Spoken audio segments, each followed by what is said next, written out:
നമസ്കാരം. Edmund Burk വാക്കുകളെ ആഗ്നേയാസ്ത്രങ്ങളാക്കിയ British parliamentarian.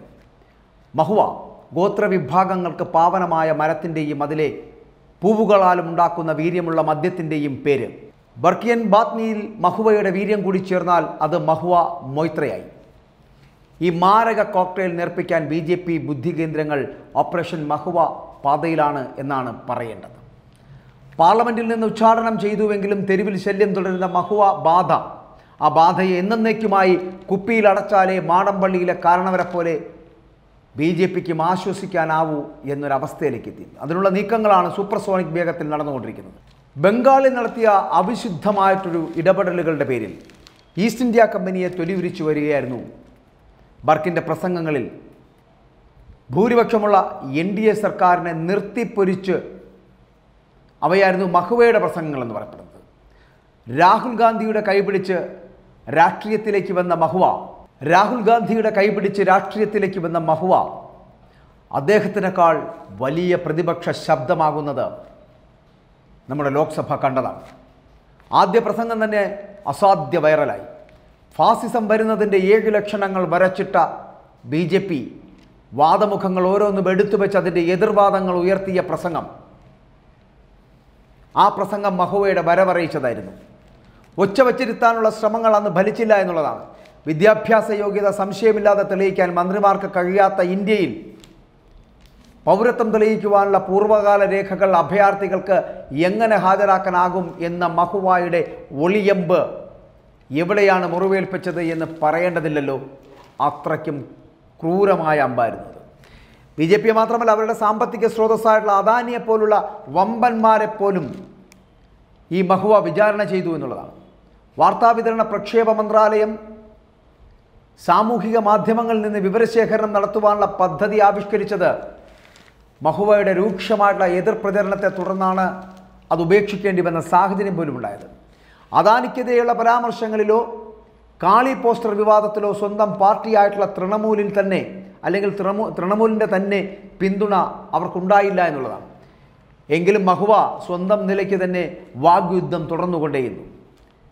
Mahua ഉപയോഗിക്കുന്ന സാമഗ്രികളുടെ ആഡംബരവും വിലയും ചൂണ്ടിക്കാട്ടി സാമൂഹിക മാധ്യമങ്ങളിൽ പ്രതിരോധം തീർക്കുന്നതിന് വേണ്ടിയിട്ട് BJP ശ്രമിച്ചുവെങ്കിലും അതൊന്നും പര്യാപ്തമായിരുന്നില്ല മഹുവയെ തളയ്ക്കാൻ എന്നുള്ളതാണ്. ഒടുവിൽ മഹുവയെ വീഴ്ത്താനുള്ള വലിയ വാരിക്കുഴി വിജയകരമായി BJP കേന്ദ്രങ്ങൾ സജ്ജമാക്കി എന്നുള്ളതാണ്. മുൻ പങ്കാളിയും സുപ്രീം കോടതി വക്കീലുമായിട്ടുള്ള ജയന്ത് ആനന്ദ് ദേഹദ്രായിയുടെ സഹായത്തോടുകൂടി നിഷികാന്ത് ദുബെ MP ആണ് ഇതിനു വേണ്ടി ഉത്സാഹിച്ചത് എന്നുള്ള അമിതമായിട്ടുള്ള ആത്മവിശ്വാസം, തന്നെപ്പോലെ നോട്ടിപ്പൊള്ളിയായിട്ടുള്ള ഒരു MP പാലിക്കേണ്ട സൂക്ഷ്മതയുടെ കുറവും, ഇതൊക്കെ കൊണ്ട് മഹുവ ആ ജോലി എളുപ്പമാക്കി കൊടുക്കുകയും ചെയ്തു എന്നുള്ളതാണ്. ഹിരാനന്ദാനി ഗ്രൂപ്പിലെ ഇളമുറക്കാരനായിട്ടുള്ള ദർശൻ ഹിരാനന്ദാനിക്ക് പണം വാങ്ങി തൻ്റെ പാർലമെൻറ്റ് ID-യും പാസ്വേഡും കൊടുത്തു എന്നുള്ള ആരോപണത്തിൽ എത്തിക്സ് കമ്മിറ്റി മഹുവയെ കുറ്റക്കാരിയായി കണ്ടെത്തി. അങ്ങനെ കണ്ടെത്തിയതിനു ശേഷം പാർലമെൻറ്റിൻ്റെ പടിയിറക്കി വിട്ടു ഈ മഹുവയെ. ID-യും പാസ്വേഡും കൊടുത്തുവെങ്കിലും അത് പണം വാങ്ങിയല്ല ചെയ്തത് എന്നാണ് മഹുവയുടെ ഇപ്പോഴത്തെ വാദം. തന്നെ പുറത്താക്കാൻ അല്ലെങ്കിൽ തൻ്റെ പുറത്താക്കലിനെതിരെ അവർ സുപ്രീം കോടതിയെ സമീപിച്ചു. പണം വാങ്ങിയിട്ടില്ല എന്ന വാദത്തിന് സംബന്ധിച്ചാൽ തന്നെ രഹസ്യമായി സൂക്ഷിക്കേണ്ട MPയുടെ ID-യും പാസ്വേഡും മറ്റൊരാൾക്ക് കൈമാറിയത് തന്നെ പ്രകടമായിട്ടുള്ള വീഴ്ച തന്നെയാണ് എന്ന് കാണാം. എങ്കിലും മഹുവയെ തള്ളിപ്പറയാൻ തൃണമൂൽ കോൺഗ്രസ് തയ്യാറായില്ല എന്നുള്ളതാണ്.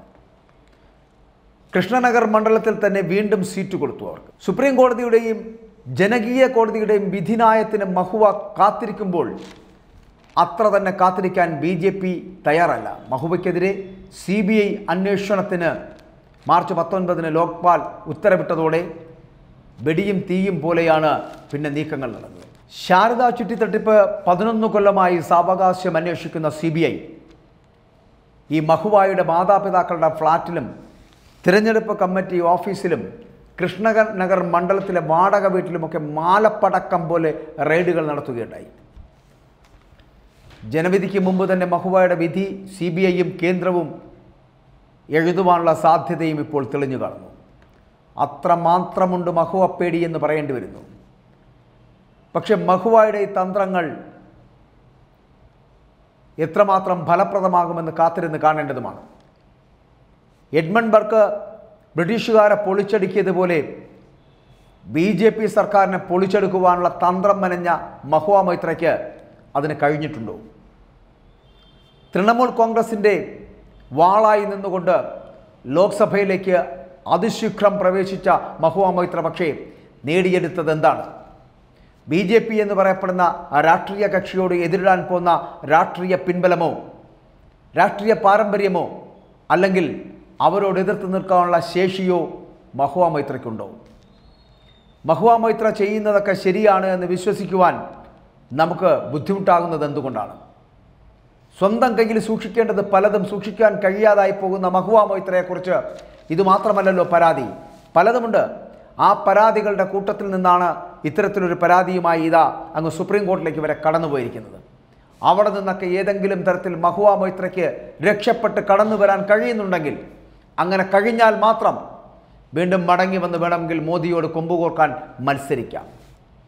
ഈ തിരഞ്ഞെടുപ്പിൻ്റെ കാഹളമൊന്ന് കഴിയുമ്പോൾ, തിരഞ്ഞെടുപ്പിൻ്റെ ഫലമൊന്ന് പുറത്തു വരുമ്പോൾ മഹുവ മൊയ്ത്ര അങ്ങ് ലോക്സഭയിലാണോ അതോ കാരാഗ്രഹത്തിലാണോ എന്ന് നമ്മൾ തിരിച്ചറിയേണ്ടി വരും. അതിനു മുൻപ് തന്നെ പണി കൊടുത്തിരിക്കും BJP എന്നുള്ള കാര്യത്തിൽ സംശയമില്ല. കേന്ദ്രസേനകൾ വട്ടമിട്ട് പറക്കുന്നുണ്ട് മഹുവ മൊയ്ത്ര നിന്റെ തലയ്ക്ക് മുകളിൽ. അതുകൊണ്ട് തന്നെ മഹുവ മൊയ്ത്രയെ കൃത്യമായി ജയിലടയ്ക്കുവാനുള്ള എല്ലാ തന്ത്രങ്ങളും ഈ പറയുന്ന എല്ലാ അന്വേഷണ ഏജൻസികളും നടപ്പിലാക്കും. അതിന് പിൻബലമായി BJPയുടെ കരങ്ങൾ, BJPയുടെ തന്ത്രങ്ങൾ അത് പ്രവർത്തിച്ചുകൊണ്ടേയിരിക്കും. മഹുവ മൊയ്ത്രയ്ക്ക് അതിൽ നിന്ന് പിന്നോട്ട് പോകുവാനോ ഇനിയും മറുകണ്ഠം ചാടുവാനോ കഴിയില്ല. രക്ഷപ്പെട്ട് പുറത്തേക്ക് പോകുവാൻ മറ്റൊരവസരവും ഉണ്ടാകില്ല. ഈ ലോക്സഭാ തിരഞ്ഞെടുപ്പോടുകൂടി മഹുവ മൊയ്ത്ര ഒന്നുകിൽ കാരാഗ്രഹത്തിലേക്ക്, ഇല്ലെങ്കിൽ രാഷ്ട്രീയ വനവാസത്തിലേക്ക്.